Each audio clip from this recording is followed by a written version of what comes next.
de la parte. Es difícil cuando hablamos de la parte de dismorfología y porque cuando son órganos internos, nosotros no podemos definitivamente a sacar al órgano y posterior a eso analizarlo, ¿no? Entonces nosotros tenemos que basarnos en herramientas que nos permitan analizar a estas, a todo lo que nosotros queremos estudiar, como en el caso del corazón, las arterias y los grandes vasos, etcétera. Entonces hoy vamos a hacer un análisis de un par de artículos. Vamos a tratar de hacer comprender cómo es que actualmente en muchos países han creado guías de manejo para la parte cardiológica, uniendo la parte genética, haciendo un estudio de la etiología, haciendo un estudio de lo que es el diagnóstico, cómo es que se puede llegar a sospechar si está asociada o no a un síndrome.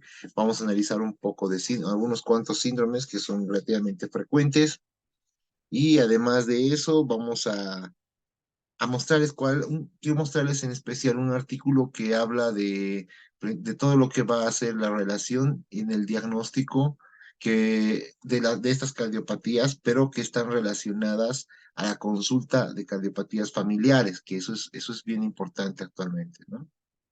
Em, bueno, entonces voy a compartir la otra presentación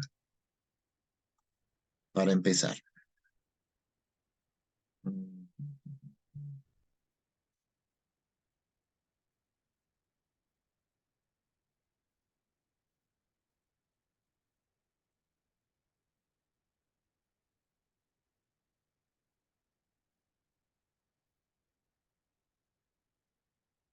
Ok, entonces continuando el tema de las cardiopatías congénitas, vamos a recordar un poquito que existen enfermedades genéticas que ya sean cromosómicas, monogénicas, etcétera, que ya son muy bien estudiadas, ¿no? Y como son bien estudiadas, también existen protocolos de acción, existen páginas que nos sirven a nosotros como repositorios de literatura para poder entender y comprender los nuevos avances en el diagnóstico, en el tratamiento, etcétera, etcétera. Una de las características de la consulta en genética y todo el estudio que es la dismorfología, las malformaciones, las deformaciones y todo lo que han visto en las anteriores conversaciones o en los anteriores módulos con los colegas, eh, es importante pensar de que pueden irse actualizando constantemente. Los estudios en investigación molecular, por ejemplo, añaden un plus a todo lo que es el diagnóstico actual, que lo que hacen es tratar de llegar al punto en el que se diga es un diagnóstico molecular certero a partir de, actualmente, ya vamos a hablar más adelante un poquito del diagnóstico, pero adelantándonos un poco, lo que se hace es que se pasan diferentes etapas en el diagnóstico, ¿no? La etapa principal siempre va a ser la etapa clínica, y esta etapa clínica nos va a permitir sospechar de cómo es que nosotros podríamos inclinar nuestro pensamiento a poder hacer o un cariotipo, o un estudio molecular, un estudio bioquímico que nos lleve a pensar en una enfermedad que sea del metabolismo, por ejemplo, etcétera, ¿no? Entonces, la etiología, como habíamos dicho, siempre hay que pensar primero en que sea un origen multifactorial, luego un origen cromosómico, luego ver las enfermedades monogénicas más frecuentes en nuestros ambientes, o en nuestro ambiente, en nuestras poblaciones, perdón, y otras como genes contiguos, mitocondriales, y ya. Entonces, si nosotros hablamos del diagnóstico y de lo que va a ser las pesquisas en cardiopatías congénitas, hay que pensar primero que exista una evaluación de recién nacido, ¿no? Esa evaluación de recién nacido puede tener datos previos al nacimiento, sí, claro que sí, puede tener datos previos. ¿Con qué? Con la ecografía, que es la ecografía fetal, que actualmente ya se manejan protocolos muy precisos para poder hacer diagnósticos y estar preparados para el momento del nacimiento, ¿no? Diagnostica muchas cardiopatías, aunque algunas son mucho más difíciles de diagnosticar que otras cuando se está tratando de hacer el diagnóstico ecográfico prenatal, pero ayuda bastante en el momento en el que el bebé nace y ya vendría con un diagnóstico. Y al venir con un diagnóstico nos facilita mucho el poder interactuar, ya sea con el neonatólogo o con el mismo cardiólogo cuando estemos por ahí. Pero siempre voy a repetir varias veces esto de que cada vez que vean una cardiopatía, no solo piensen que está aislada, ¿no? Más bien siempre hay que pensar mal para poder actuar bien. Entonces, hay que pensar de que podría estar asociada a un síndrome. Entonces, tratemos de descartar. Y para eso, ¿qué? Interconsulta con genética sería lo ideal, ¿ok? Debemos empezar como todo en nuestro medio de salud y principalmente en la parte de medicina, el examen físico bastante minucioso, porque hay una característica que algunos recién nacidos en las cardiopatías congénitas no son detectables. Entonces pueden pasar aparentemente sanos. ¿Por qué? Porque no se evidencia un problema que sea latente o un problema agudo muy notorio. ¿No? Ya vamos a hablar después cómo es que, dónde tenemos que tener mucho cuidado y cuáles son los datos que nos podrían estar alertando de una cardiopatía, que seguro estoy que va a ser más que un conocimiento nuevo, un recuerdo a todo lo que nosotros hemos ido avanzando en las materias de medicina, ¿no? Principalmente en cardio. A esto se suma que existe una cantidad muy alta de recién nacidos, o sea, de maternidades precoces además que han hecho el diagnóstico de las cardiopatías mucho más difíciles porque existen periodos de embarazos de un año, menos de un año a veces, 2 años, que son cortos. Entonces, al ser cortos, se cree que podría aumentar la frecuencia de cardiopatías. Ah, actualmente se utilizan algunos métodos que son sistemas de screening principalmente para poder tratar de entender o prevenir algunas cardiopatías, como son las cardiopatías críticas como tal. Hay un screening que lo utilizan en la parte de cardiología que se llama el screening con oximetría de pulso. ¿Ok? Este screening lo que hace para las cardiopatías congénitas es identificar a los pacientes con cardiopatía crítica o con posible cardiopatía crítica. Esto siempre va a estar de la mano con el examen físico, ¿no? Se habla de que podría tener una sensibilidad aproximada de un 66% y lo más importante, una especificidad de 99.9. Entonces, se recomienda siempre utilizar los algoritmos y todo lo que son los protocolos estandarizados para las poblaciones, para cada población. Y si no hubiera en la población, tratar de buscar un protocolo estandarizado con las sociedades científicas reconocidas, ¿no? Entonces, ¿en qué consiste más o menos este test? Este test se realiza después de las 24 primeras horas de vida o de nacimiento y posteriormente se lo puede realizar, pero tiene que ser siempre de forma hospitalaria. Se va midiendo la saturación de oxígeno, de preferencia en la mano derecha. ¿Y por qué? Porque está relacionado a lo que va a ser la circulación preductal, ¿no ve? Entonces, se puede poner también en cualquiera de los dos pies y de forma simultánea se hace la medición. El resultado positivo tiene que estar relacionado a las tablas de saturación. Por ejemplo, una saturación menor al 90% que tenga en cualquiera de las extremidades, la saturación mayor o menor al 55% en la mano derecha o pies, ya nos da una alerta de qué es lo que podría estar pasando. Sí, hay una diferencia mayor al 3% entre la mano derecha y el pie en tres o más mediciones separadas aproximadamente con un periodo de tiempo que es 1 hora, hay que pensar de que el screening es positivo y se debe evaluar. De esta forma se pueden identificar algunas causas de hipoxemias que no tienen una explicación inmediata, ¿no? Obviamente que un poco más adelante se hacen otros tipos de estudios que son más especializados y se pueden detectar la causa de cualquier hipoxemia y demás. Y además, siempre en el examen físico tratar de descartar todas las causas extracardíacas.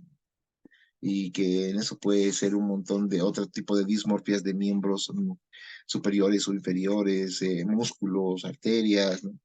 La parte esta de músculos y tórax y demás la vamos a ver en el próximo módulo. Entonces, la idea es de que existen muchas más herramientas que nos van a ayudar a poder nosotros diagnosticar y poder implantar un tratamiento efectivo y un tratamiento que sea precoz, ¿no? Ahora, la cardiopatía que se llama la crítica como tal, va a presentar obviamente manifestaciones clínicas, pero la característica es que estas manifestaciones clínicas son de manejo muy urgente.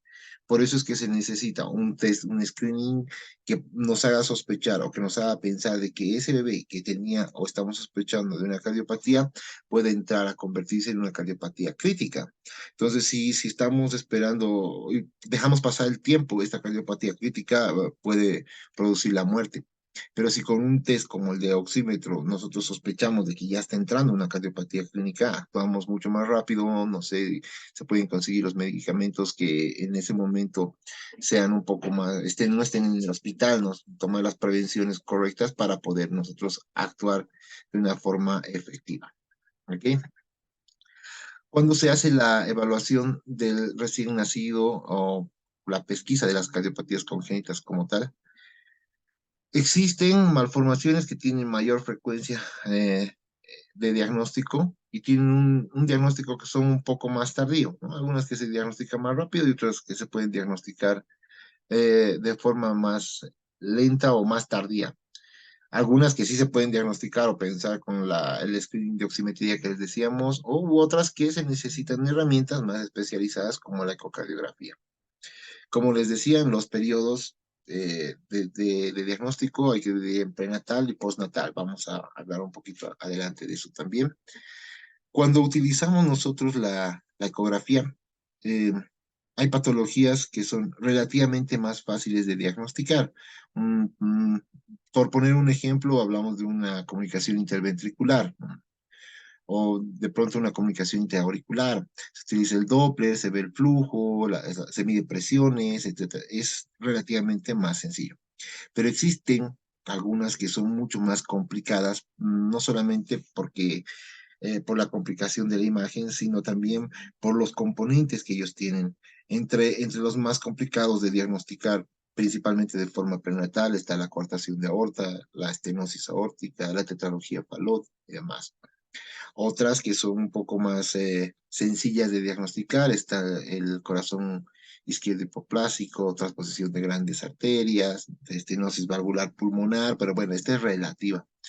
Pero la idea es de que la ecografía juega hoy en día un papel muy importante mm, para el diagnóstico no solamente de la estructura anatómica, sino también del proceso funcional del corazón, todo lo que van a ser las presiones. Porque si nace el bebé y se le hace una ecografía cardíaca, y en el momento en el que se dan cuenta de que existe, no sé, un aumento de presión en la aurícula derecha o en el ventrículo derecho, quiere decir que ha habido algún tipo de shunt, no sé, o cuando ya se sospecha de una persistencia del conducto arterioso, también se van a cambiar las presiones, obviamente va a haber datos clínicos que nos van a guiar, pero lo que quiero que se entienda bien es que uno de los métodos muy precisos que se debe utilizar es la ecocardiografía. En nuestro medio, la ecocardiografía generalmente la realizan los imagenólogos, pues su campo de acción, los que también en la parte prenatal la pueden realizar los ginecólogos. En otros países, las decisiones de la ecografía, en Cuba, por ejemplo, las realizan los genetistas. Pero de hecho, si queremos hablar de dismorfias fetales, porque ya actualmente hay una tendencia de tratar de buscar todo lo que va a ser la caracterización de algunas malformaciones y dismorfias en el feto, es importante siempre la opinión del experto en dismorfología. Entonces existen genetistas que se encargan, o se estudian y se especializan en esa parte de dismorfología fetal. Y obviamente dentro de eso utilizan los protocolos de ecocardiografía para poder diagnosticar todas las estructuras cardíacas que podrían estar alteradas. Si se acuerdan un poco, dentro de las clasificaciones de las cardiopatías estaban las cianóticas, las no cianóticas, etcétera, ¿no ven? Pero hay tres definiciones que debemos mantener bien resguardadas para poder nosotros llegar a hacer una buena interacción. Las cardiopatías cianóticas, obviamente, son lesiones que van dentro del componente fisiológico, van a permitir que exista una circulación de sangre no oxigenada o mal oxigenada al torrente sistémico o al torrente sanguíneo, y generalmente esta mezcla de sangre se realiza en lugares que existan conexiones como shunts, ¿no? Que pueden ser intra o extracardíacos. Cuando son extras hay que buscar primero los vasos más importantes y de ahí ir buscando en caso de que no estén presentes ahí.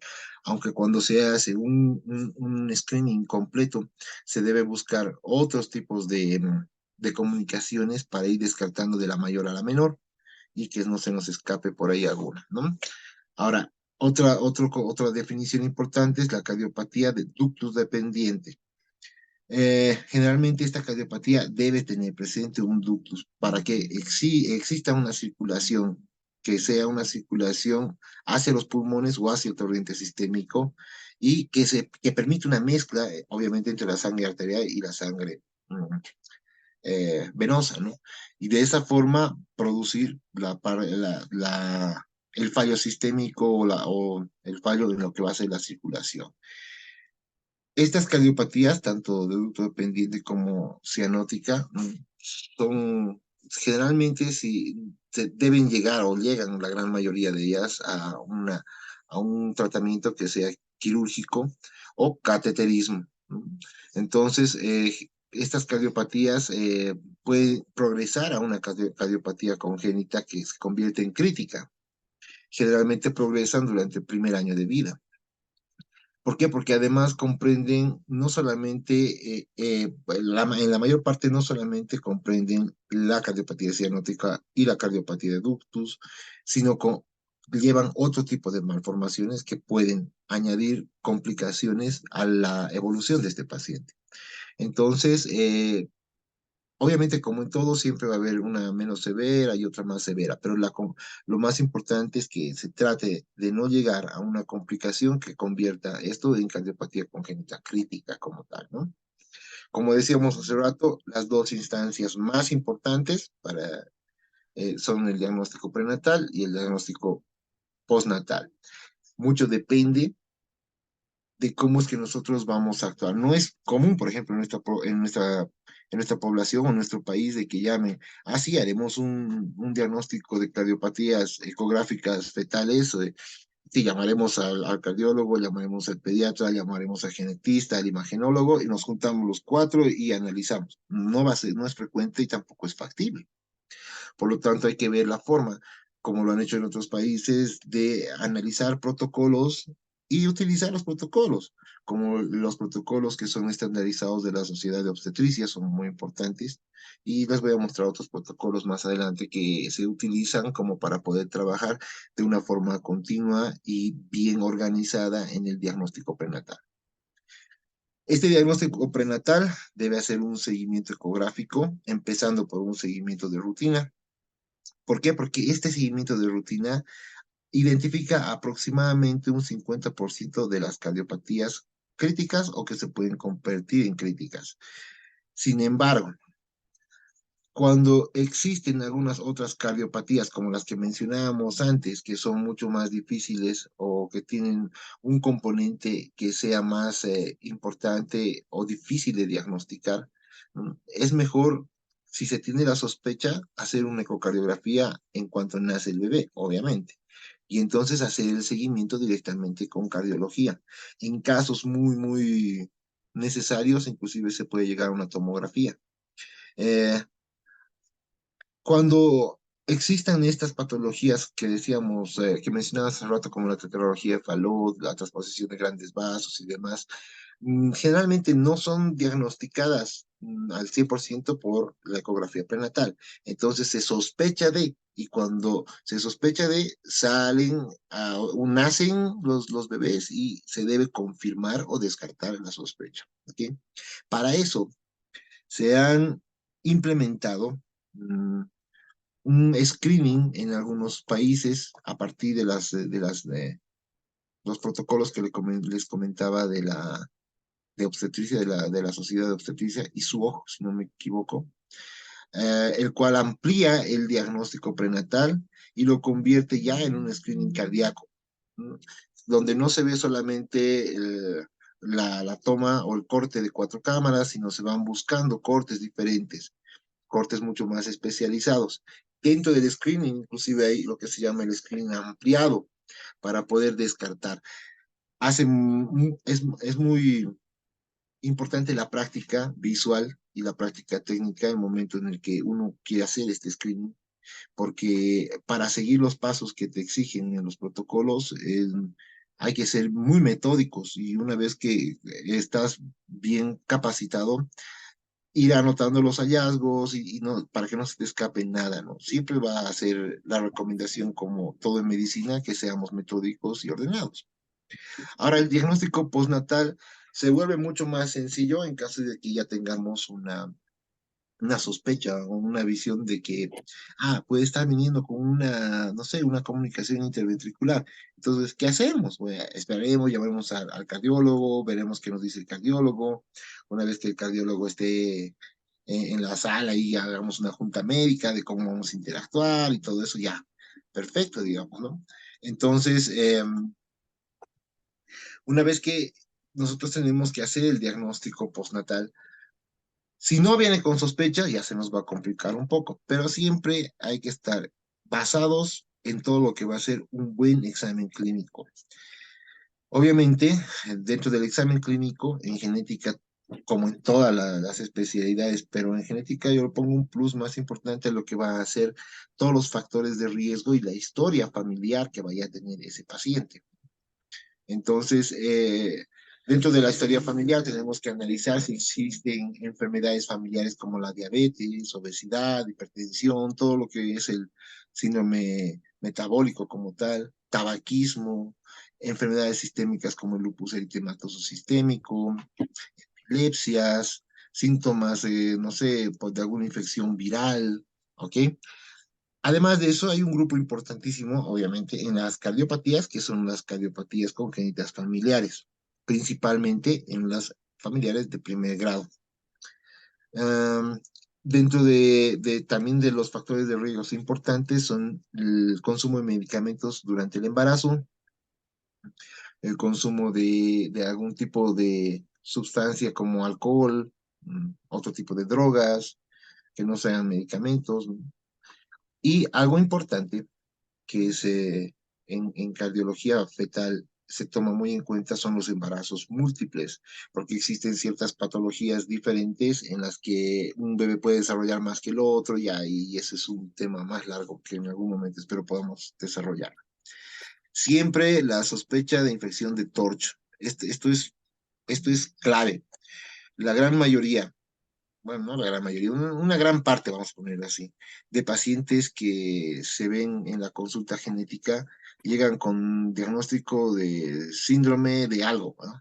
Los síndrome cualquiera, pero cuando uno va a hacer el análisis de la familia y demás, lo primero que preguntamos, ¿tiene TORCH?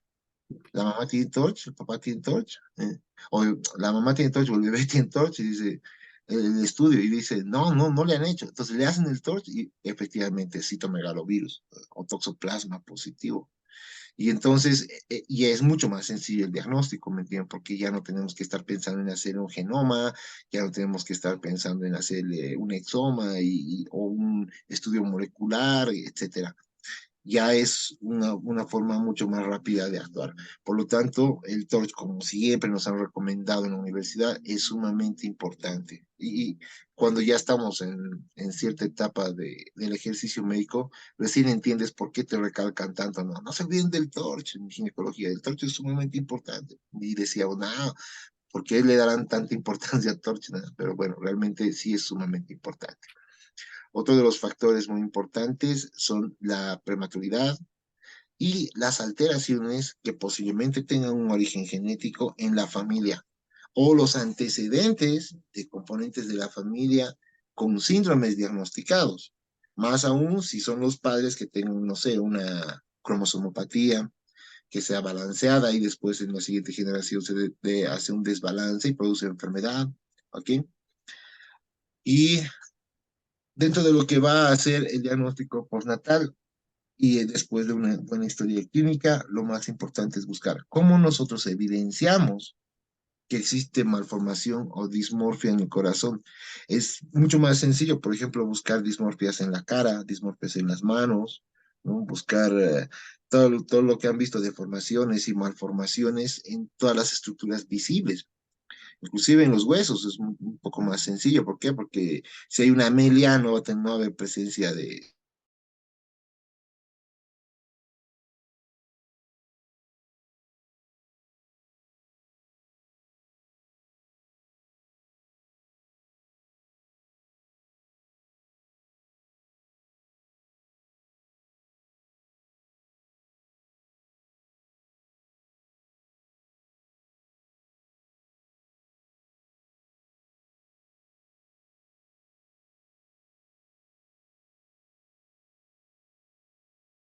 los datos que hay que tomar en cuenta.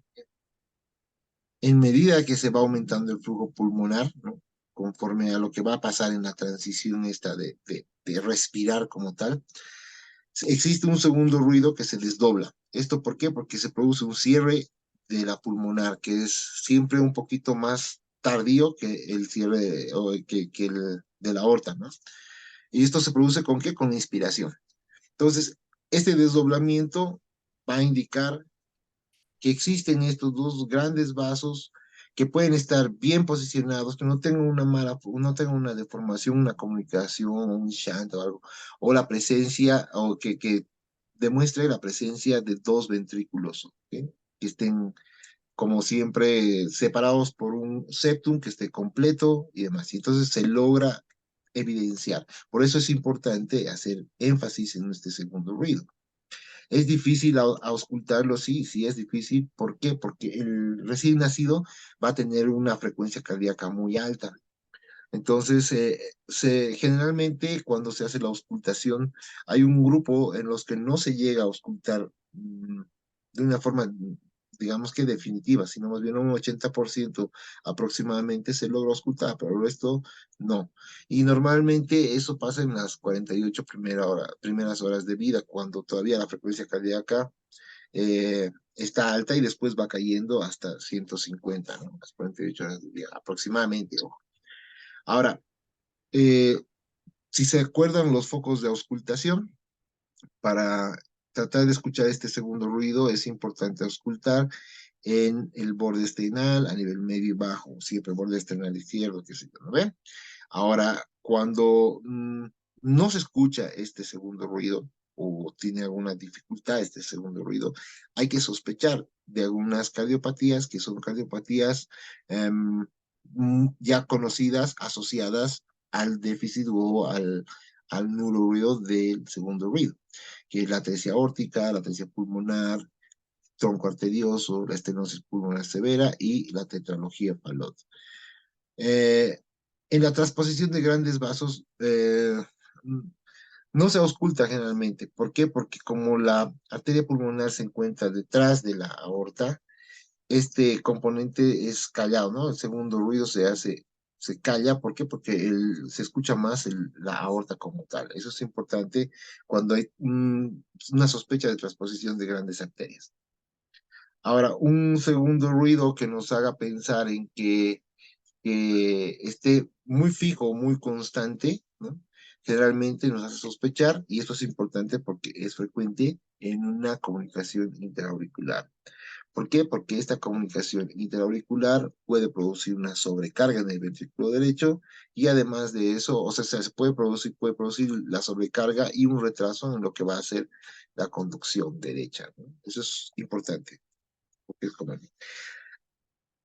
cómo nosotros debemos actuar frente a las cardiopatías de una forma, como decíamos, ¿no? Una forma ordenada, una forma.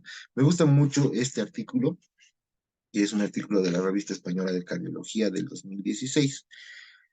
Ahora les voy a mostrar por qué me gusta este artículo, porque a partir de este artículo han surgido muchos de los protocolos que actualmente se usan y se van actualizando con el tiempo. ¿ok? Y este artículo se llama Protocolo de acción en las cardiopatías familiares. ¿Por qué hacen énfasis en las cardiopatías familiares? Porque si estamos hablando de genética, tenemos que analizar cómo es que se podrían transmitir de forma familiar algunas cardiopatías, como en cualquier enfermedad. Te da una predisposición y esa predisposición te puede producir la enfermedad siempre con interacción del medio ambiente, ¿verdad? Pero algunas tienen un componente genético más fuerte que otras. Entonces lo que tratan de analizar en este protocolo es cómo hacer, cómo analizar y cuáles son las recomendaciones y los algoritmos de acción. O sea, es sumamente importante poder aprender estos algoritmos para nosotros enfrentarnos a ellos. El artículo va contándonos cómo ha sido, cómo han logrado organizar los pacientes, cómo se han detectado las mutaciones y cómo es que han ido organizando a las familias como tal. Entonces, cuando se ha hablado de cuáles podrían ser las cardiopatías familiares, se ha utilizado bibliografía donde han demostrado que existían estudios genéticos que mostraban mutaciones. O lo, ajá. Entonces, dentro de los ejemplos de estas cardiopatías familiares tenemos la miocardiopatía hipertrófica, la dilatada, la restrictiva, algunos síndromes un poco más especializados como el síndrome de Brugada, el síndrome QT largo, QT corto, importante, el síndrome Marfan. ¿Y por qué? ¿Por qué digo importante cuando resalto esto? Es porque algunos síndromes van a transmitir, según este estudio y otros que están asociados a este mismo estudio, van a transmitirse de una forma autosómica dominante. O sea, la enfermedad se transmite de una forma autosómica dominante. Por lo tanto, eso implica un 50% de probabilidad en cada embarazo de que se pueda tener o ser portador del síndrome como tal. Entonces, es sumamente importante. Ahora, eh, generalmente estos estudios han hecho o se han basado en los estudios realizados en secuenciación. O sea, una vez que buscaban a gen, que era un gen candidato, ¿se acuerdan cuando hacíamos la referencia a los genes y decíamos, no sé, una miocardiopatía hipertrófica está relacionada a tal gen, a tal gen, a tal gen? Entonces, a eso se los llamaba genes candidatos, que son los que son, digamos, tienen una ruta más crítica o más importante en el desarrollo del corazón. Entonces, o que se ha visto relacionado a esta cardiopatía en otros artículos. Ah, ok, entonces lo nombraremos gen candidato y lo llevaremos a una secuenciación. Y esta secuenciación que se llama de siguiente generación es la que se ha encargado, o el método con el que han logrado hacer la identificación de mutaciones que se podían ir transmitiendo de familia en familia. Entonces, más o menos hasta ahí era hacían como un resumen de toda la parte protocolar. Pero ¿qué decían? O sea, ¿cuál es el nivel de evidencia de que estos estudios genéticos tengan, digamos, logren producir consensos entre los actores de salud para poder ser publicados y poder ser utilizados? Entonces logran hacer una identificación de cómo es que se deberían ordenar, cuál es muy recomendable leer de forma detallada como guía, que tienen, no sé, las recomendaciones muy específicas que se debe tener en cuenta en el momento de hacer el diagnóstico o el momento de analizar una cardiopatía congénita, y los va clasificando por cardiopatías congénitas. Por ejemplo, no sé, hablamos de un síndrome QT largo, que está clasificado con nivel de recomendación 1, que está incluido en los criterios diagnósticos. Y si nos vamos a ver cuál es el nivel que recomienda, dice, entonces, uno dice que sí se recomienda, pero con qué nivel de evidencia, en este caso, de largo, con un nivel de evidencia C, ¿en qué casos? En los casos familiares. Ah, ok, o sea, hay que ir viendo cómo es que estas guías van a después llegar a un consenso de recomendación y basados en el nivel de evidencia, que eso es lo que se debería hacer y generalmente se hace en la parte genética. ¿Por qué hablar del nivel de recomendación? Porque el momento en que se hace el diagnóstico de las cardiopatías, en este caso las cardiopatías familiares, si no se hace un buen análisis de los antecedentes, nosotros podríamos estar omitiendo algún dato importante para nombrar cardiopatía como familiar y dar un mal asesoramiento genético o un asesoramiento genético que le falten datos, ¿no? ¿Cuál es el problema en nuestro país? que el acceder a una secuenciación de siguiente generación es difícil. Difícil porque hay que mandar en muchos casos al extranjero o buscar las soluciones en algunos laboratorios privados, etcétera. Entonces, la idea de poder llegar a hacer un diagnóstico basado en la biología molecular solamente para esto, pienso que todavía tiene que estar en una fase de investigación en nuestro país hasta que tengamos medios mucho más sencillos de acceder a este método como diagnóstico. Siempre va a estar de la mano de lo que es la investigación, ¿no? Y genética es una de las especialidades que sin investigación no tiene avance. De hecho, todas las bases de datos que manejamos en la atención en genética se actualizan cada 24 horas. Y no solamente se actualizan en un lugar, sino se actualizan a nivel mundial en 3 o 4 puntos importantes y esos van aumentando datos, van aumentando la parte clínica, si es que ha habido la parte clínica, nuevas mutaciones. Entonces, llegar a que nosotros interactuemos a ese nivel como un diagnóstico que se convierta en un diagnóstico que sea muy común o en un diagnóstico diario, creo que todavía nos falta mucho, pero una vez que iniciamos este tipo de proyectos, que son proyectos de inicio, vamos a poner entre comillas, entre instituciones importantes como el Ministerio de Salud, la Universidad Mayor de San Andrés y el Instituto de Genética, el esfuerzo que hacen todos los profesionales que están ahí, no tiene que quedar en solamente en la parte teórica, ¿no? Tenemos que tratar de hacer que las autoridades que se encargan de salud se den cuenta de que sí hay necesidad hasta para, no sé, cardiología, y no solamente cardiología, neurología y otras especialidades, de hacer una investigación mucho más profunda en el área de genética como tal.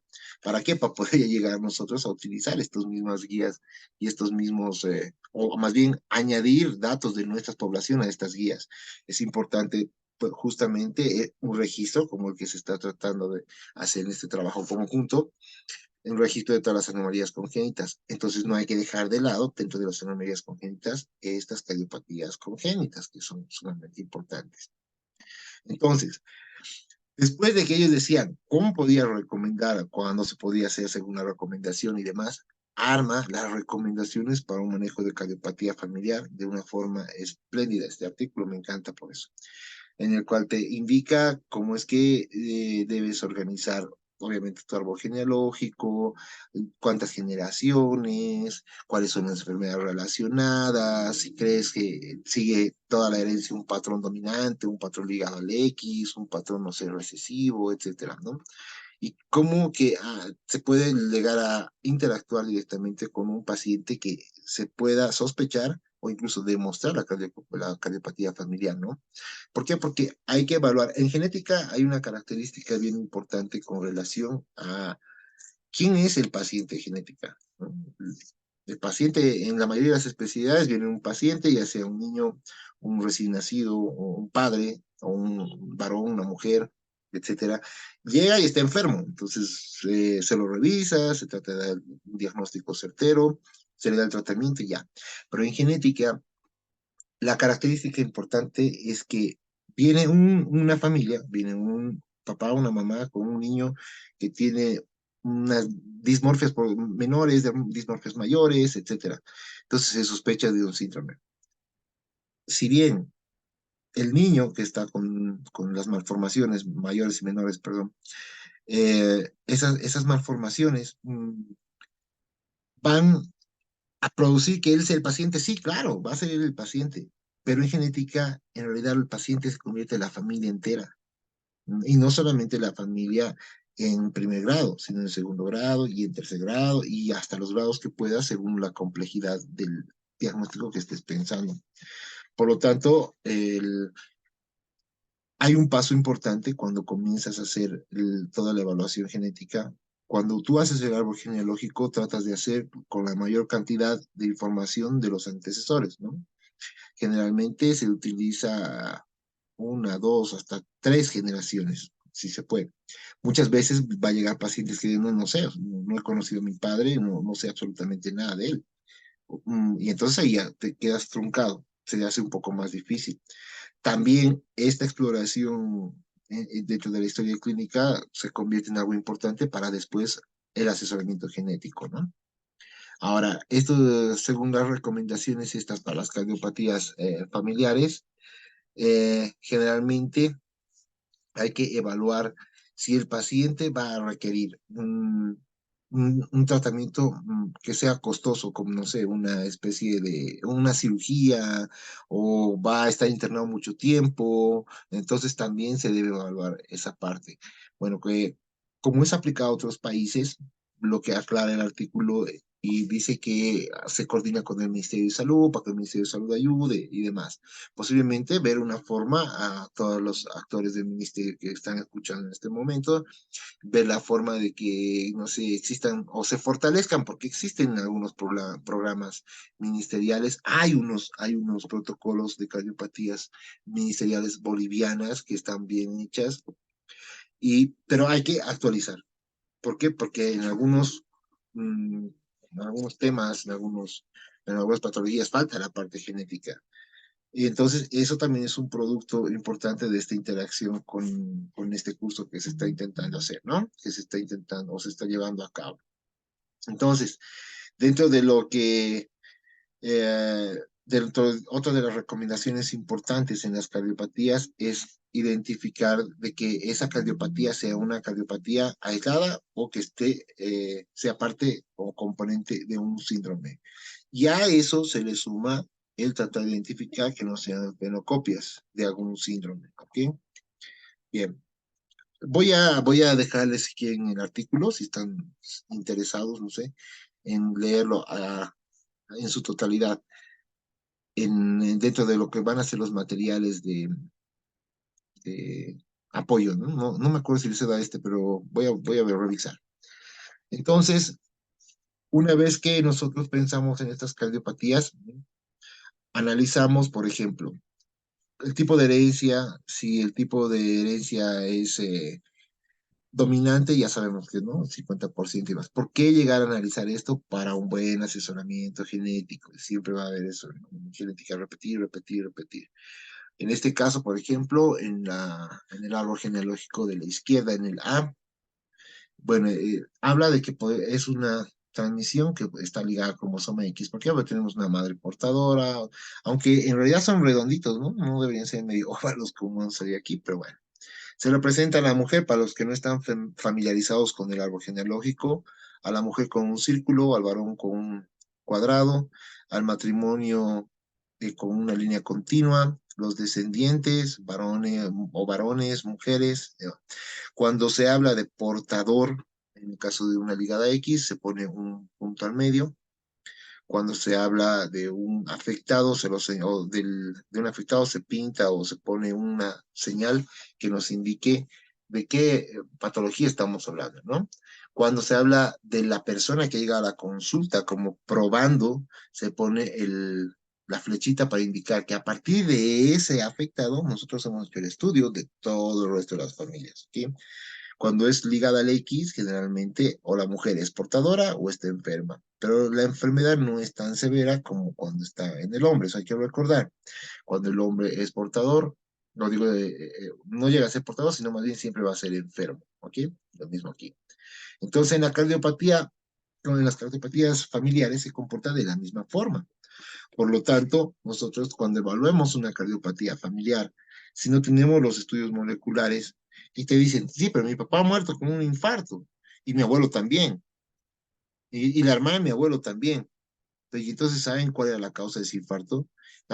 Sí, había creo que se llamaba un síndrome QT largo. Entonces, el asesoramiento genético,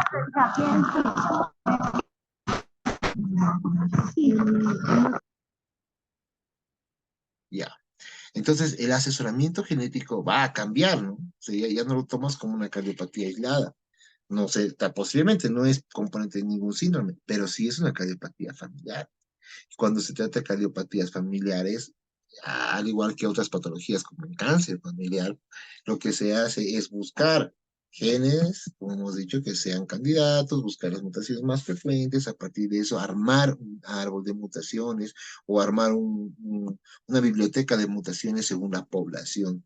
Y esa biblioteca de mutaciones según la población te facilita mucho en pensar en un futuro diagnóstico para las siguientes poblaciones. En eso se analiza si es que existen dentro de las poblaciones, no sé, endogamias y datos importantes que pueden hacer que esa mutación se fije en las poblaciones.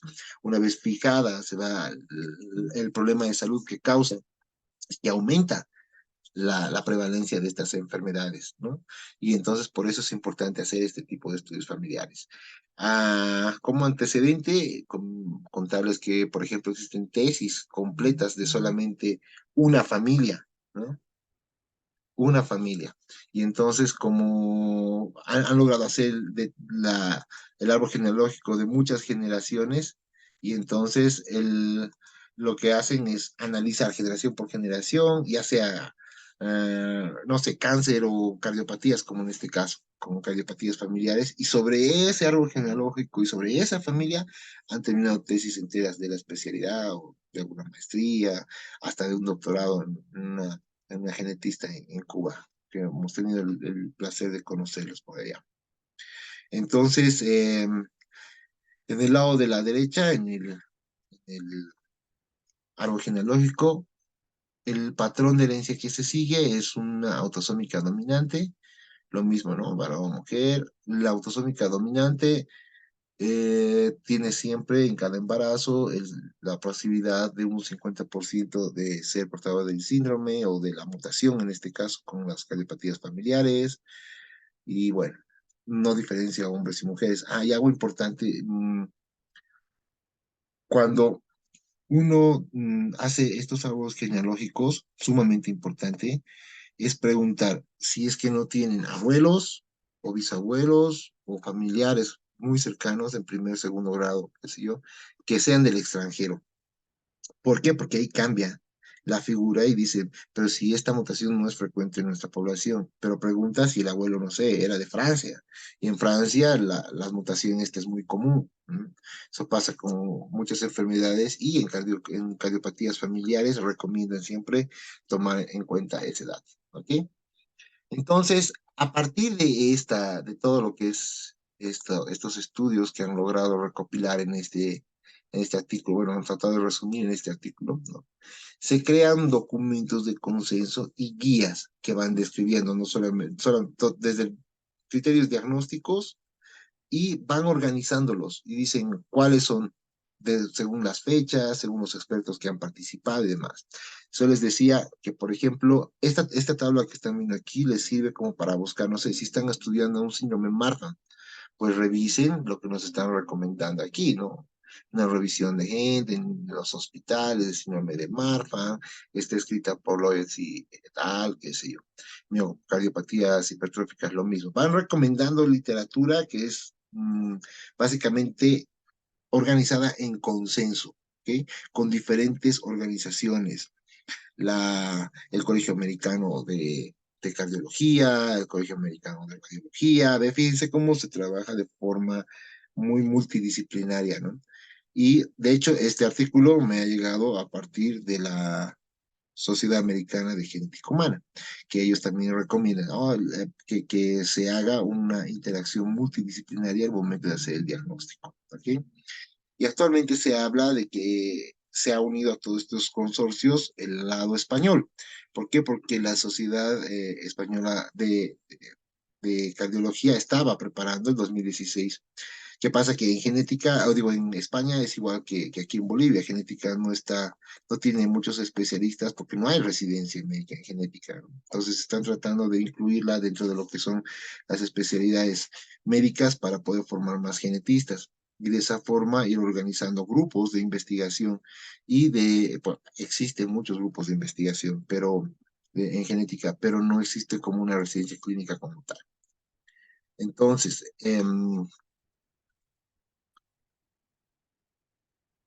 si hacemos nosotros un resumen de todo lo que hemos ido hablando, entonces sería más o menos así. El árbol familiar, sumamente importante, o el árbol genealógico, sumamente importante.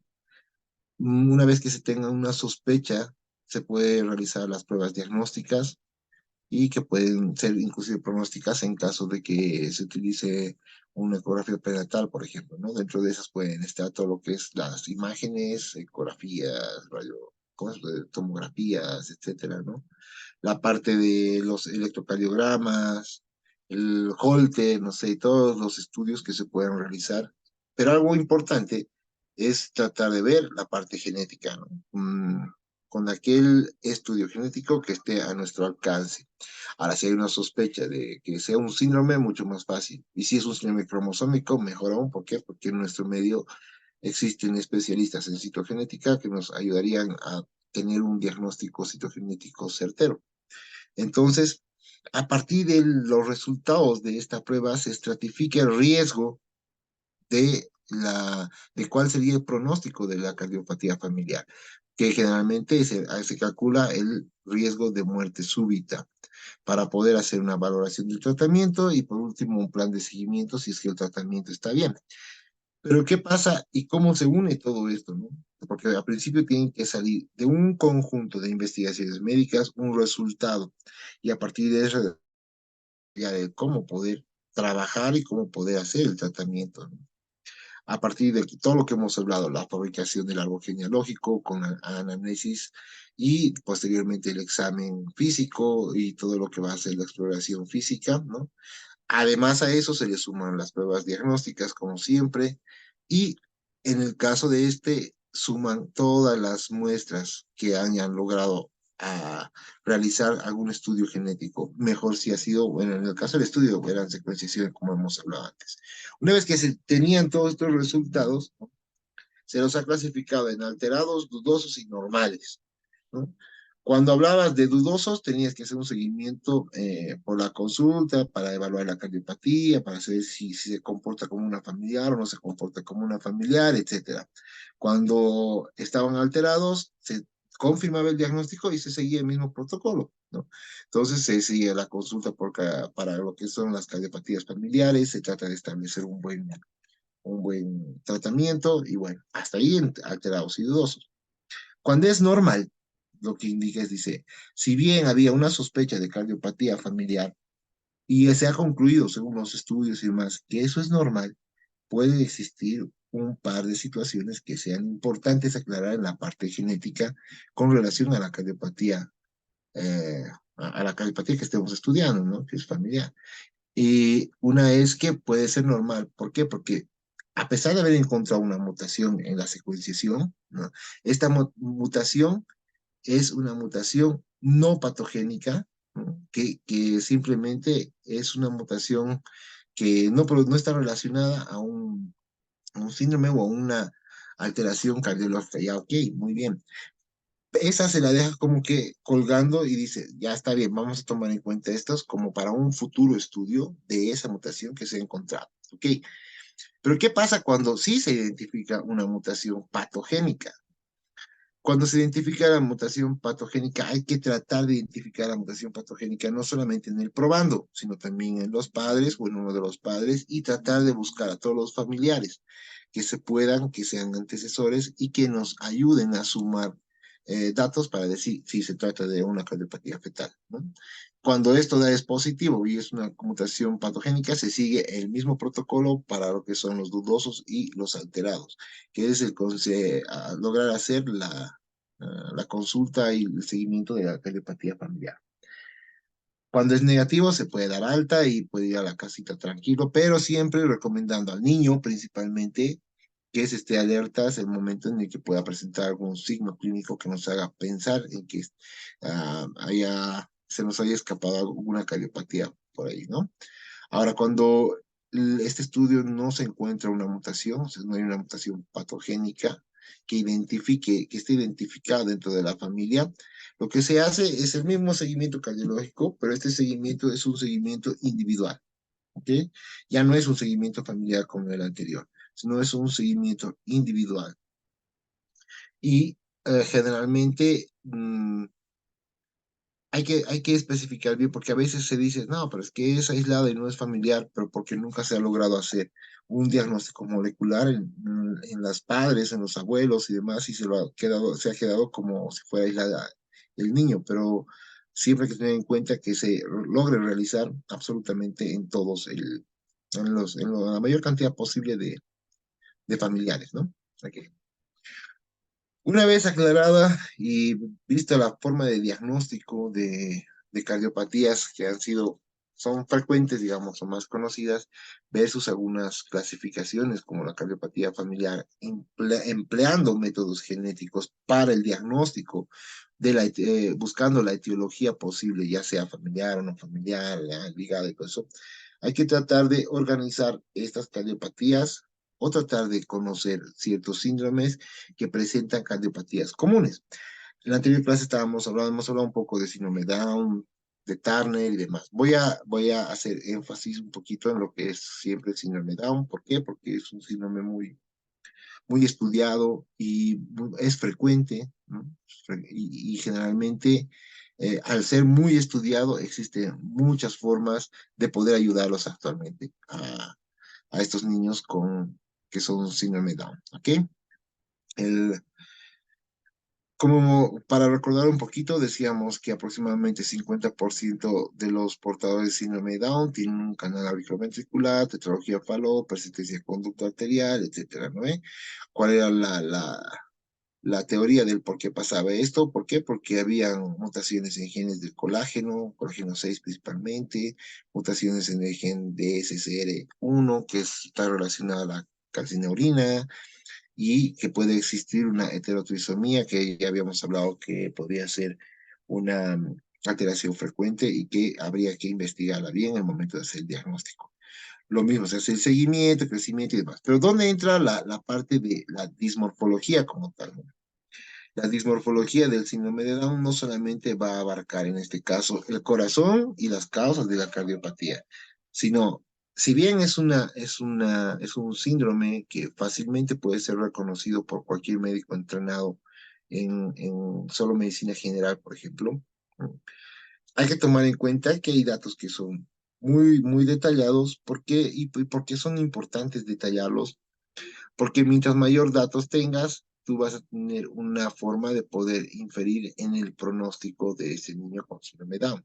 No sé, se me ocurre, por ejemplo, que le hagas se le pueda hacer un control de las hormonas tiroideas y que vaya por endocrinología. Pero en la parte de dismorfología tenemos que basarnos en todo lo que va a ser los rasgos por aparatos y sistemas, inclusive cuando se hacen los controles de pondes estatales y demás, ¿no? Por ejemplo, cuando hablamos de lo que va a ser el crecimiento, generalmente son de talla un poco más baja que la población en general, etcétera. Importante cuando hablamos de población, decir que las cromosomopatías, y en este caso el síndrome Down como tal, no va a discriminar ningún estrato social, ni ninguna etnia, ni ninguna población específica a nivel mundial, ¿ok? Se trata de todo lo que ya hemos hablado y todo lo que se conoce en caso de producción de cromosomopatías. Cuando hablamos de la parte de cardiovascular, si bien en la diapositiva que ven, ahí está cabeza y cuello, está abdomen, les voy a mostrar el resto y demás, quiero hacer énfasis en cardio. ¿Por qué? Porque estamos hablando del tema cardiopulmonar, ¿no? Pero vamos a ir mencionando algunos importantes. Cabeza y cuello, siempre hay que tener en cuenta el perfil plano de la cara, ¿verdad? Además de eso, las orejas que son pequeñitas, de rotación posterior, que tienen la hélice pegada hacia abajo, tienen pérdida de audición. La, la parte de los ojitos tienen los característicos pliegues epicánticos, las fisuras palpebrares oblicuas hacia arriba, ¿no? Además de eso, las manchas de iris, que son las manchas de Brusfield, que eso no es muy común ver en nuestra población, pero hay que estar atentos. Y hay algo importante, siempre se dice la lengua que protruye. ¿Por qué? Porque antes se ponía ahí macroglosia, ¿no? No es por la macroglosia. Y siempre lo repito esto porque siempre escucho muy frecuentemente en algunos colegas, y, no, él era macroglosia, no es macroglosia en realidad. Lo que tiene es una hipotonía muscular, lo que tienen estos niños es una hipotonía muscular. Entonces, al tener hipotonía muscular, esto produce la protuberancia, o la lengua que haga una protrusión, ¿no? Que se salga la boquita. La parte de cardiovascular, No hay que descuidar nunca el síndrome de Down. ¿Por qué? Porque es muy frecuente la aparición. Si no es un defecto auriculoventricular que sea muy notorio, lo más común es que sea una tetralogía falud completa con una aorta cabalgante, una estenosis pulmonar, una hipertrofia del ventrículo derecho y la comunicación interventricular que conocen, ¿no ven? En gastro tiene la parte de lo que va a ser las atresis duodenales, el ano perforado y alguna enfermedad de Hirschsprung. El resto, por ejemplo, en la parte esquelética, voy a repasar esto en los siguientes módulos, donde hablemos de la parte muscular y esquelético, y también vamos a seguramente mencionar cuáles y cómo son las formas de diagnóstico de solamente estas malformaciones, ¿no?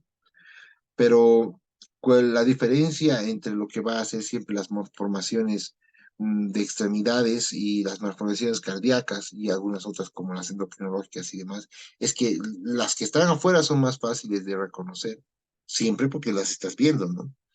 Pero esas de afuera te pueden impulsar a pensar en que existen alguna malformación más que esté en otro aparato o sistema. Por lo tanto, si hablamos de síndrome Down, una sospecha de síndrome Down, ¿no? Nosotros siempre tenemos que hacer un análisis, una exploración física, que sea una exploración física muy detallada, a pesar de que digan, pero es Down, y ya, el diagnóstico está hecho. No, cuidado. Cuidado porque hay que analizar, como les he dicho, a toda la familia. No solamente se analiza al paciente que está en el consultorio, sino más bien a la familia completa para ver, en caso de que ya se tenga un cariotipo y sea, no sé, una trisomía libre, bueno, pues la trisomía libre y hay que explicar y hacer un buen asesoramiento genético, se trata de esto, de esto. Pero ¿qué pasa si es una translocación o es un mosaicismo o es la duplicación del sector crítico de Down y demás? Para eso, para ver cómo es que se ha llegado a este análisis y demás, en genética tenemos un método. El método es consultar en nuestra bibliografía más importante. Voy a dejar de compartir un rato la pantalla aquí para poder hacer un ejercicio. Y ese ejercicio va a consistir en que les quiero mostrar una página web. Esta es una página web que es bien sencillo de entrar. Siempre va a ser utilizada más por el área de genética, pero en caso de que a alguna persona le interese investigar un poquito, puede investigar.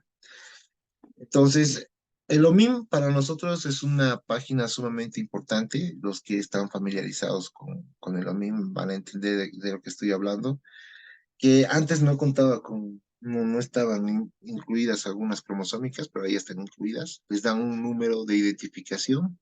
Ese número de identificación es a nivel internacional, ¿no? Entonces, si tú entras a lo que es síndrome Down como tal, te va a dar las características del síndrome, te va a decir qué es lo que incluye, cuáles son sus sinónimos, otros nombres, la localización de algún gen importante en este caso, pero ojo, no es lo mismo el diagnóstico citogenético que el molecular, siempre hay que pensar en eso, ¿no? Cuando han hecho esto, han hecho estudios moleculares y los citogenéticos son otro tipo de estudios. Estos se han hecho generalmente para utilizar la parte molecular en citogenética, como para hacer un FISH, por ejemplo, ¿no? Seguramente, si no están familiarizados con el FISH, es una técnica de citogenética donde se marcan ciertos cromosomas o ciertos genes con fluorescentes, se lo ve a la luz ultravioleta y a partir de eso muestran si están dos, si están tres colores, tres colorcitos o tres puntitos del mismo color, ok, es una trisomía, ¿no? Si están solamente los dos, pues están normales. Entonces, ¿qué es lo importante de consultar OMIM? OMIM, si se fijan aquí abajo, en la parte de cuadro, el sinopsis de la clínica, te muestra todos los datos que tendrías que buscar desde un punto de vista bien ordenadito, ¿no? ¿Ok? Inclusive te muestra cuáles son las patologías básicas en la parte molecular. Ahora, en este caso, por ejemplo, existe también un gráfico de relación entre genes que tienen este estudio molecular, ¿no? Si nosotros ponemos de forma radial, te va a mostrar con qué genes está asociado, qué otros genes pueden estar interactuando con este gen en el síndrome de Down como tal. En este caso, por ejemplo, son las trombocitopenias, etcétera, que bueno, genes que están relacionados con la parte hematológica, los GATA1, que hemos hablado también de esos en algún momento, ¿verdad? Entonces, este ejercicio solamente es para mostrarles cómo es que nosotros buscamos la información para que sea una información fidedigna para poder armar nuestros asesoramientos genéticos. No podemos utilizar información, bueno, sí se puede, pero no se debe, ¿no? Utilizar información, por ejemplo, de Wikipedia, porque no es una bibliografía científica como tal. En cambio, este tipo de páginas sí son bibliografías científicas. Otra de las páginas que quiero mostrarles, ¿dónde está? A manera de ejercicio, de un ratito, estoy,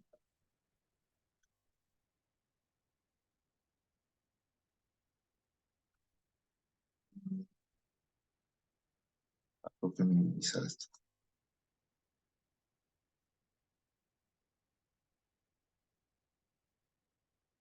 Sigo mostrando la pantalla, la carpeta ahí, de síndrome Down. Alguien que me hable. No, no se ve bien.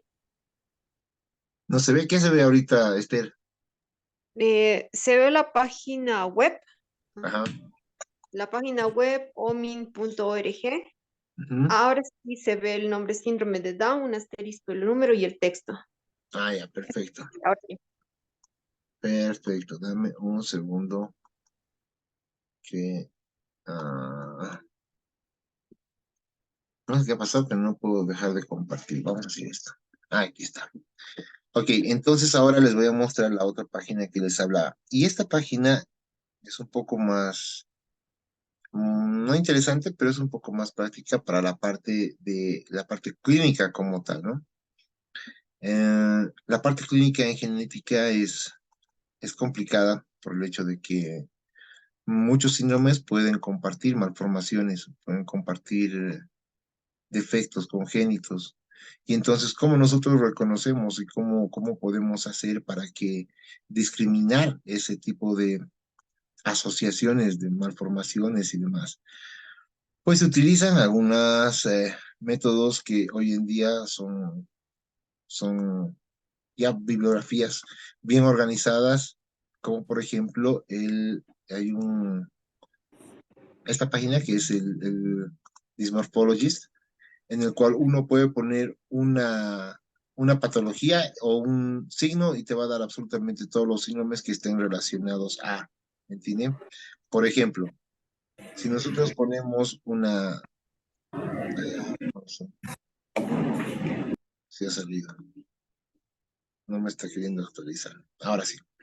Si nosotros vamos a buscar, por ejemplo, una cardiomiopatía y ponemos buscar, nos va a dar absolutamente todos los síndromes que cursen con una miocardiopatía, ¿no? Después. Y entonces te dice, ah, ok, son todos estos, ¿no? El Bedwill-Wiedemann, etcétera, etcétera. Y son muchos, muchos, muchos síndromes. Y esos síndromes lo que hacen es buscar y decir cuáles son los raros, cuáles son los ultra raros y cuáles no son diagnosticados.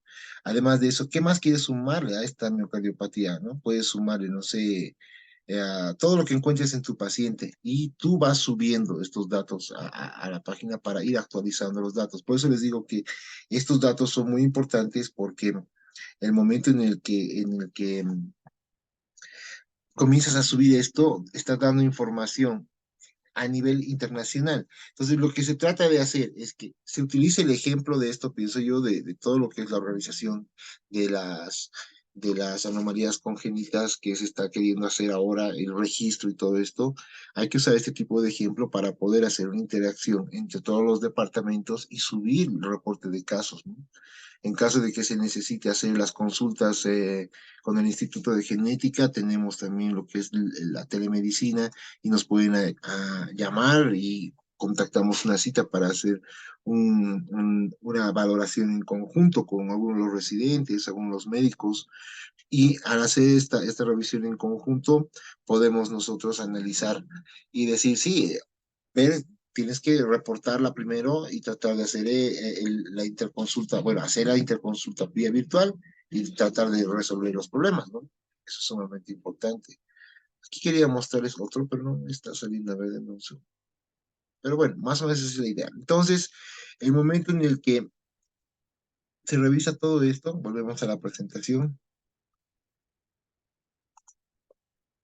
Ah,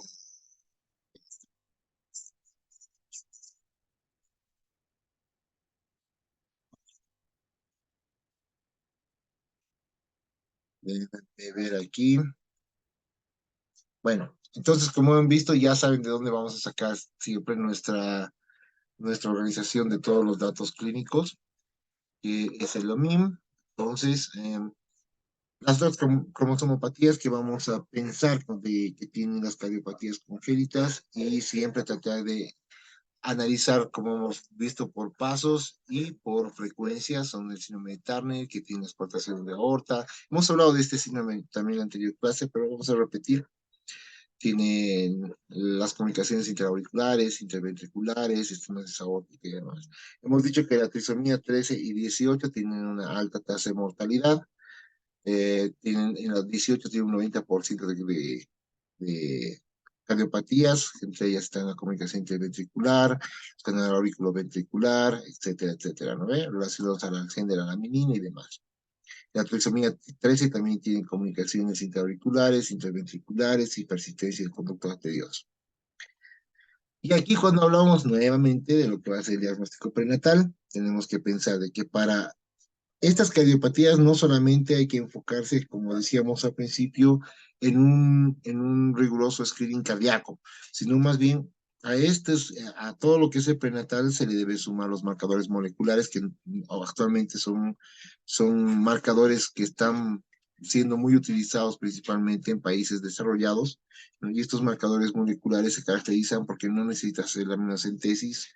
Bueno, en caso de que sea positivo el marcador molecular, sí tienes que confirmar con una amniocentesis, pero puedes hacer una sospecha diagnóstica a partir del DNA fetal que circula en la circulación materna. Eso es importante, ¿no? Otro de los marcadores ecográficos, como siempre, va a ser el hueso nasal y la presencia de, del pliegue nucal y el hueso nasal, ¿no? Y el ductus venoso. Es importante porque uno que está relacionado con las cardiopatías congénitas y está relacionado con una gran cantidad de cromosomopatías. Ojo, no necesariamente está relacionado a Down como tal, ¿ok? Pero la mayor parte viene con, bueno, no mayor, una gran parte viene como, tiene sospecha o tiene diagnóstico de síndrome de Down prenatal y dice, ¿por qué? He visto un par de ese tipo de derivaciones y dice, ¿y por qué prenatal Down? ¿Por qué? Porque no tiene hueso nasal y tiene la translucencia nucal. No es eso. Si bien es muy frecuente la asociación entre estos marcadores, porque eso es lo que son marcadores ecográficos, marcadores bioquímicos, marcadores moleculares, etc. No dan un diagnóstico final. Eso es sumamente importante. No pueden decir, a partir de que no existe hueso nasal, que tiene síndrome de Down desde el periodo prenatal. No, no, no. Es un error que se comete frecuentemente en algunos colegas que derivan mm, a la consulta genética, ¿no? Entonces, cuando nosotros sumamos estos marcadores, nos ayuda también no solamente a pensar en una cromosomopatía, sino a pensar en las complicaciones de estas cromosomopatías, que dentro de esas van a estar las cardiopatías fetales. Existen muchas enfermedades, como les mostraba en el programa, que también son enfermedades monogénicas, ¿no? Y dentro de las monogénicas, la miocardiopatía hipertrófica familiar, que es autosómica dominante, entra dentro de las cardiopatías familiares que hablábamos hace un instante, ¿no? Tiene una frecuencia relativamente alta en algunas poblaciones. La menciono dentro de nuestra población porque no he encontrado una literatura boliviana que hable de la relación de familiaridad con la miocardiopatía hipertrófica. Por lo tanto, sí es importante tomarlo en cuenta en el momento en que alguien logre diagnosticar una miocardiopatía hipertrófica, registrarla bien en el registro de malformaciones y tratar de registrar no solamente al probándose, o sea, no solamente al paciente, sino a los papás también.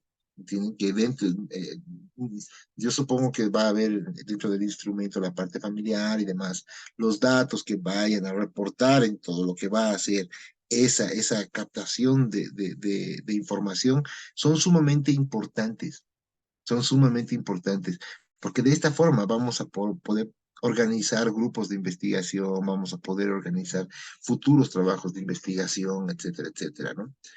Ahora, algunas monogénicas, ¿no? Como el síndrome Noonan, son importantes porque tienen una estenosis pulmonar importante, están relacionadas con genes como el PTPN1, ¿no? Que básicamente va a codificar proteínas para la tirosina fosfatasa. Bueno, eso ya es una parte muy molecular, pero de todas formas el síndrome Noonan es característico en algunas poblaciones también. En la nuestra sí, sí es característico, no sé un número exacto, pero sí he visto un par de síndromes Noonan.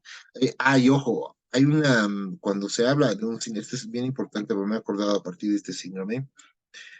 Noonan no solamente es, si se dice Noonan, ¿no? Hay variaciones del síndrome Noonan. Y para que tengan una idea, voy a hacer el mismo ejercicio y se los voy a mostrar.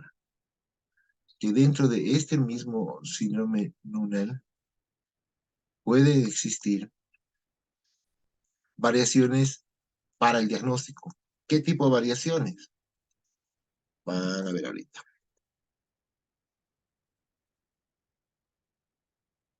Síndrome Noonan. Lo que estoy haciendo ahorita es entrar a lo MIM nuevamente, buscar el síndrome de Noonan y mostrarles un dato importante. ¿Cuál es el dato importante? En el síndrome de Noonan, aquí si se fijan, como hace rato, está toda la clínica, ¿no? El cuadro sinóptico, qué es lo que van a encontrar, micrognatio, en corazón, ¿dónde está? En corazón es importante que va a tener un defecto congénito en corazón, que puede haber una cardiomiopatía obstructiva hipertrófica, defectos septales, en el ventrículo, la famosa estenosis pulmonar, que es muy importante, en la parte vascular puede haber ductus arterioso, coartación de aorta y en todos los aparatos y sistemas. Fíjense que es amplio, ¿verdad? Ok, también hay la relación con otros genes, que si la abrimos nos va a dar esto. Miren, esta cantidad de genes con la que tiene relación, el PTNPN1, que es el gen que está relacionado o que no relacionado al síndrome de Noonan. Pero aquí hay uno más, que dice la serie fenotípica. ¿Qué es la serie fenotípica? Si quiere entenderlo así, son los tipos de síndrome Noonan. Por lo tanto, no hay un síndrome Noonan, ¿no? Hay el tipo 1, tipo 2, el tipo 6, el tipo 8, el parecido al síndrome Noonan, el 12, el 13, el 9. Por lo tanto, cuando hagan un diagnóstico, tampoco se puede encasillar en es tal síndrome y punto. No, no, no, no. Hay que analizar cuál síndrome es. Nos ayuda muchísimo la citogenética buscando las localizaciones, claro que sí. Más aún si podemos hacer FISH, no sé, o algún estudio molecular, sí, nos ayuda muchísimo para tratar de decir qué tipo es. Basados en clínica, decimos, sí, es síndrome Noonan. Ya, ok. Pero y después de la clínica hay que tratar de buscar cuáles son los métodos, ¿para qué? ¿Por qué? Porque existen algunos que tienen mayor frecuencia de cardiopatías que otros, por ejemplo. Si volvemos a la parte de cardiopatías. Entonces, ya hemos hecho ese ejercicio, vamos a volver a la presentación. Ya, espero que se haya entendido eso, porque no solamente pasa con una, no pasa con otros síndromes más.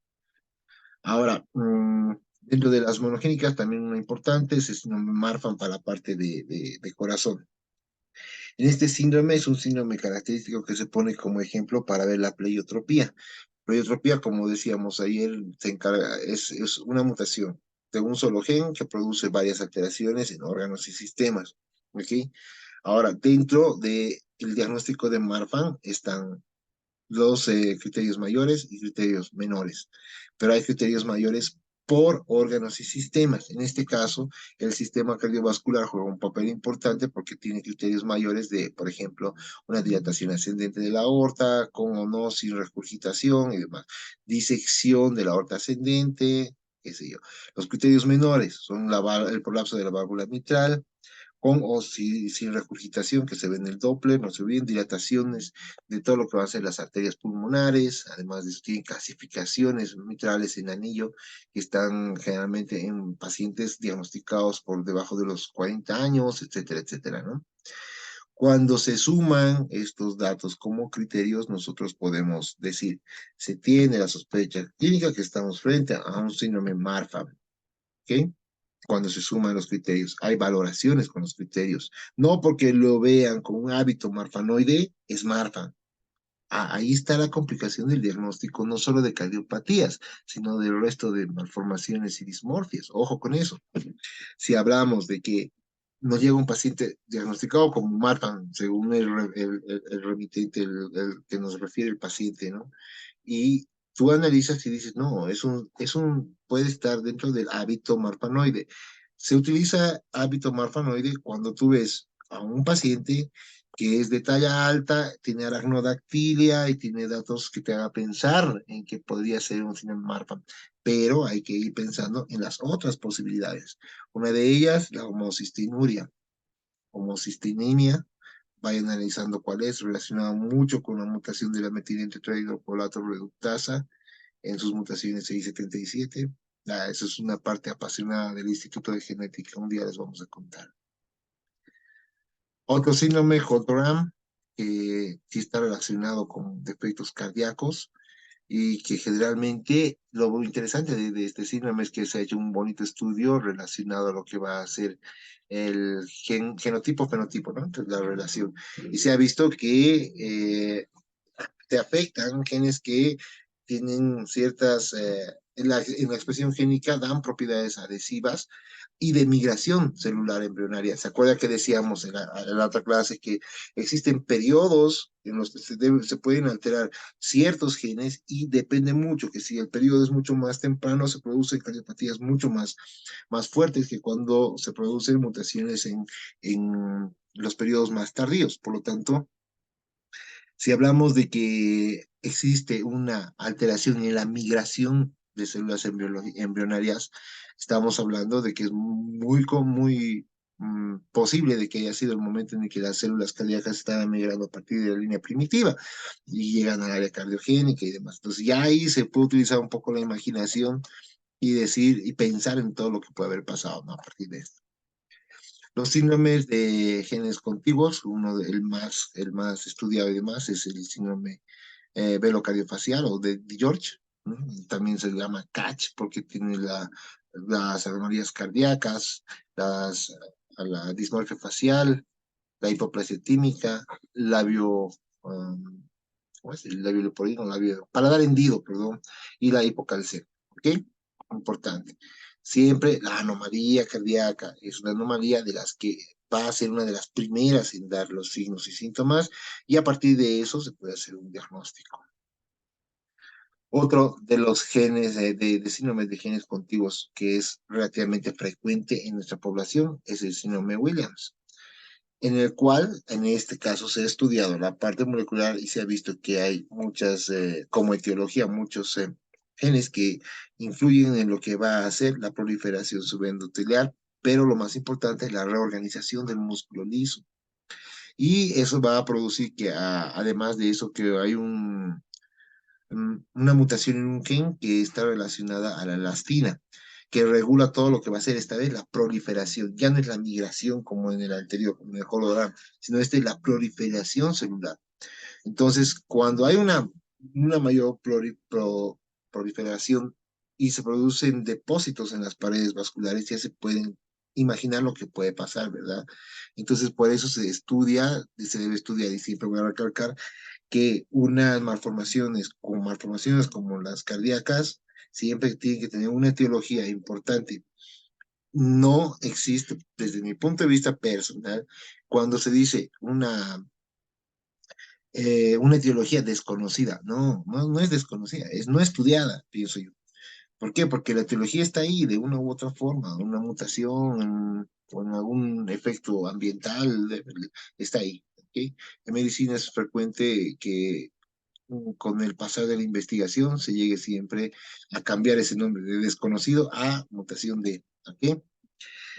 Las cardiopatías ambientales van a estar relacionadas a síndromes importantes producidos ¿no? por efectos ambientales, como por ejemplo el síndrome fetal alcohólico, la diabetes materna, importante, la vitamina A, importante. Pues ya, ahí estás mal de la vista, toma vitamina A, y está embarazada y antes del embarazo y no sé qué, ya, y puede producir cardiopatías troncoconales, ¿no? Troncoconales, perdón. Dentro de estas ambientales, lo que hablábamos hace un momento atrás, hablábamos de que es importante el touch. ¿Por qué? Porque hay que descartar todo lo que va a ser citomegalovirus y demás. ¿Qué pasa? Rubéola relacionado con estenosis pulmonar y con de las ramas de la pulmonar, que es lo más difícil de diagnosticar, y la persistencia del conducto arterioso. ¿Ok?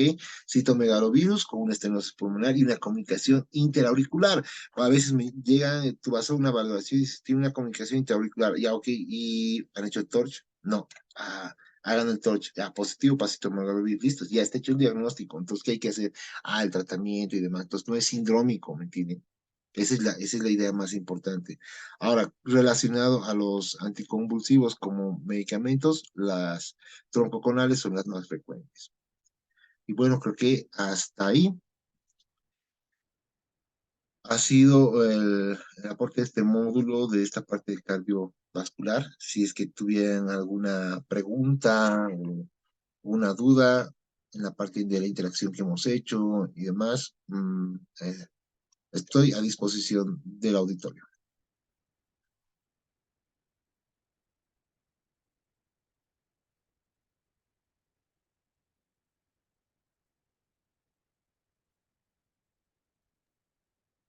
A todos los presentes, por favor, sus preguntas para el doctor. Mientras vayan pensando, había una solicitud de que, bueno, estábamos tomando los exámenes de cada módulo, ¿no? Pero no sé si han leído en el chat, había una solicitud importante por ahí de que se verifique o se vea la parte de los exámenes, así que voy a hablar con el comité organizador y demás para ver qué decisión han tomado, qué decisión vamos a tomar en relación a esa petición. Y según eso, les comunico por favor a través del chat si se va a subir un examen o se va a hacer un examen para todos aquí. Porque, y bueno, si no hay más, no hay preguntas, no hay nada, espero les haya gustado mucho este módulo. Nos vamos a ver en un siguiente módulo. Vamos a ver malformaciones de tórax, músculos y todo el aparato musculoesquelético. Y bueno, espero que logren captar la idea de que el curso no solamente es un curso teórico, es como la mayor parte de los cursos, sino este curso es un trabajo conjunto muy importante entre entidades que son líderes en la genética en Bolivia, ¿no? El Instituto de Genética, dentro de la Facultad de Medicina y la Universidad Mayor de San Andrés, y el Ministerio de Salud, encargado básicamente de hacer que se cumplan ciertos trabajos para diseñar políticas de salud que pueden cambiar la salud de nuestra población. El hacer un trabajo de recopilación de datos de malformaciones. Si bien no se han hecho algunos trabajos previos, hay que utilizarlos también para poder nosotros utilizarlos de base y que el trabajo que ustedes hagan en cada departamento y demás no sea un trabajo light. Todos hemos estado en algún momento en el que teníamos que llegar a alguna encuesta no sé, de vacunas, del ministerio y demás, y lo llegamos así a la ligera. Pero en la parte genética, creo que el apoyo que ustedes vayan a brindar como pediatras, como neonatólogos, ginecólogos, cardiólogos, todos los especialistas que estén en sala escuchando o que vayan a escuchar en algún momento, va a ser de suma importancia para poder establecer líneas de investigación, líneas de acción como ministerio, como instituto de genética, como universidad, y de esta forma ayudar muy fuertemente a lo que va a ser la salud pública y todo lo que va a estar referente a lo que van a ser ¿cómo es? La recolección de datos, ¿no? Y bueno, básicamente si no hay más preguntas, agradezco el tiempo de las personas que han estado en la sala y nos vemos en el próximo módulo. ¿Qué dices, Joaquín? Gracias, doctor, agradecido por el tiempo, por compartir sus conocimientos, la enseñanza que nos ha brindado y más que todo las facilidades, ¿no? Para poder ingresar a algunos enlaces web para seguir investigando, seguir empoderándonos de esta temática, ¿no? Que es, que es muy importante y que también todos los profesionales que están participando lo ven día a día, ¿no? Gracias, doctor Montaño, por el tiempo, con las aclaraciones que usted ya dio. Esto es la segunda clase del tercer módulo, pues la siguiente clase, este módulo, como habíamos dicho, el módulo 3 tiene 4 clases. Hoy acabamos el segundo clase y la semana que viene estamos con la tercera clase y cuarta clase del tercer módulo, ¿no? No habiendo más preguntas, lo damos por finalizado la clase, la segunda clase del módulo 3, doctor. Muchas gracias nuevamente por el tiempo y por compartir todas las enseñanzas, ¿no? Gracias, Joaquín, y cualquier cosa estamos a disposición. Que estén muy bien. Saludos a todos. Hasta luego. Gracias, Doc. Hasta luego. Hasta luego.